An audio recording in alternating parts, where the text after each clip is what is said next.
There's something to be said about that image of Mother Mary holding Jesus, the baby, because we want to be that baby with such a tender-hearted mother that cares so much, was so devoted.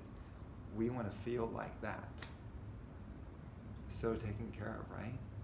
Like if we just feel that all the time, so safe. I feel that's a big attraction to that symbol. That's why I have a rosary with that picture on it, with the mother holding her child. It reminds me of that softness and tenderness. It's just so sweet. And like life can be kind of hard. You know, we don't even know our hearts are hardening. We don't even know what's happening.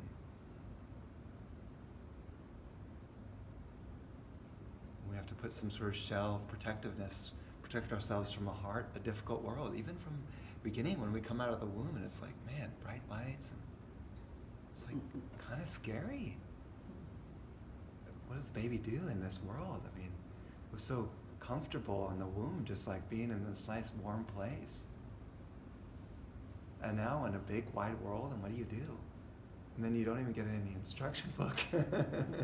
The baby's reading over the instruction book going, okay, let me study, how do I figure this out? And then we forget while we're here. I mean, this is tough, and most people forget.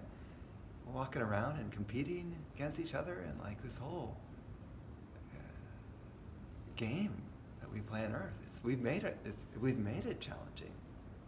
So wouldn't it be nice to bring like soft energy into the world where everyone just comes soft? This place could become a heaven, don't you think? God, imagine a heaven of everyone with such soft hearts, wanting to take care of each other. Not as like just my immediate family, but the whole world as my family.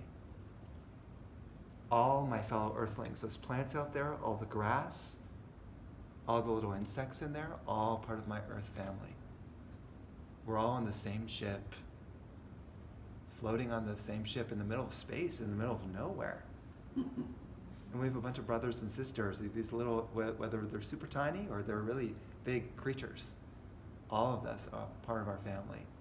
And then to think like, that we're destroying our ship, like poking holes in the bottom of the ship and it's sinking. And there's no other ships around that we can just hop right off and go onto another ship, right? Like we're literally floating in the middle of space with no other habitable planets. And that's why I often say that the Earth itself is our mother, and maybe we're like the brain cells. You know, the walking brain cells of Earth, because these are Earth bodies, right? It all came from, I don't know, carrots, cucumbers. It's all made of that. You know, kind of like food. This is a food body that walks around, a piece of Earth that walks around that has a kind of intelligence. And so we're meant to be the custodians of our mother from whence we came. There's an interesting practice in the Hindu tradition. When they wake up, they before they touch their feet on the ground, or just as they're touching their feet on the ground, they say, Om Prithvi Namaha, Om Prithvi Namaha, Om Prithvi Namaha. Means I bow to Mother Earth, whence this body came from. You honor Mother Earth first. She's your immediate mother in terms of your physical body. Wasn't that a sweet practice? Honoring that first. Like, since this is a piece of it. And yet, how do we treat the Earth? How do we feel about it? Are we even present to Earth and her abundance? The thing is when you start to appreciate Earth, you know what she starts doing? She starts producing, man. It becomes a land of milk and honey. She will give you all the fruits and all the vegetables. That's how it is. When there's a golden age on Earth and everyone has this sort of loving consciousness, Earth starts to produce massive amounts of food on all the bushes and all the trees. You don't have to have any farmers. It's all given to you very easily. Farmers nowadays have to toil and pour in pesticides on their crops in order to get food out of the ground. I mean, that's nuts. Don't you think that's kind of insane? Wow, I can't believe it's happening. And then, leaving behind this sort of dry desert of dead land. Is that how we treat our mother? It's nuts, right? So how far have we strayed from recognizing Mother Earth to be our mother? So it's a good way to start having a loving relationship from that where your body comes from. You appreciate that, you appreciate other things in life. You appreciate one thing and it just expands your appreciation, doesn't it? One thing.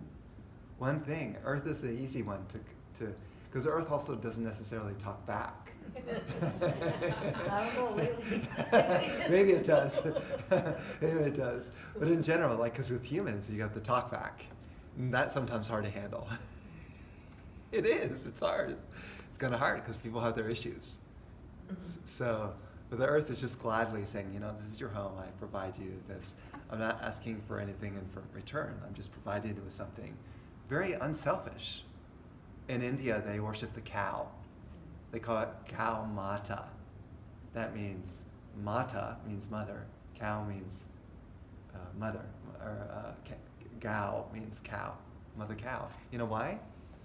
The cow is so sweet, gives so much milk to produce most of our foods for our protein, and freely gives and gives and gives. That's what a mother does, wants to give freely.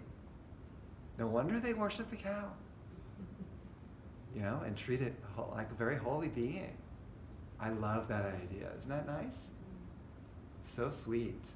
Very gentle cow, just chews on grass. It's got 2 or 3 stomachs that digest. It's pretty impressive. and then the grass turns into milk. You would at least think that the milk was green when it came out. It's amazing. So much milk.